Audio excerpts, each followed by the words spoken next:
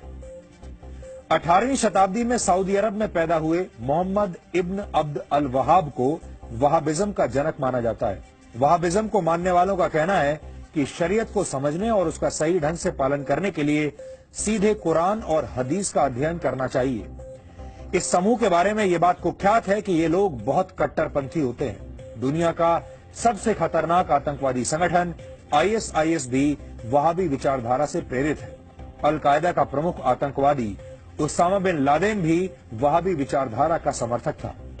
आज दुनिया के सभी आतंकवादी संगठन कहीं न कहीं वहाबी विचारधारा से प्रभावित है।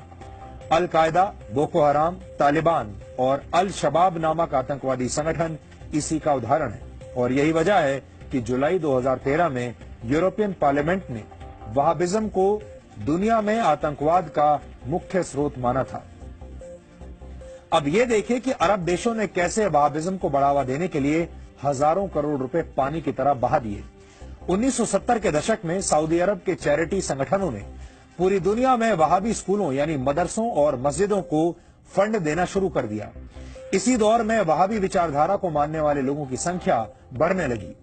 अमेरिकी एक्सपर्ट्स के मुताबिक वहाबिज्म को बढ़ावा देने के लिए पिछले 4 दशकों में सऊदी अरब ने पूरी दुनिया में $10 बिलियन यानी करीब 67,500 करोड़ रुपए से ज्यादा का खर्च किया है।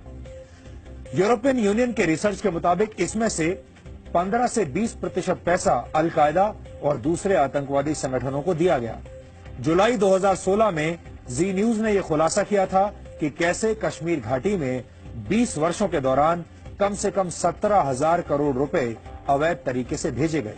इसके अलावा भारत में हो रहे टेरर ट्रेड की जड़ें भी ब्रिटेन से लेकर सऊदी अरब और पाकिस्तान तक फैली हुई हैं। और इसीलिए हमने कहा कि अगर सऊदी अरब के क्राउन प्रिंस कट्टरपंथी विचारधारा को नष्ट करने का इरादा कर चुके हैं तो ये पूरी दुनिया के लिए एक बहुत ही अच्छी और शुभ खबर है। क्राउन प्रिंस मोहम्मद बिन सलमान ने विजन 2030 का जो बीड़ा उठाया है उसमें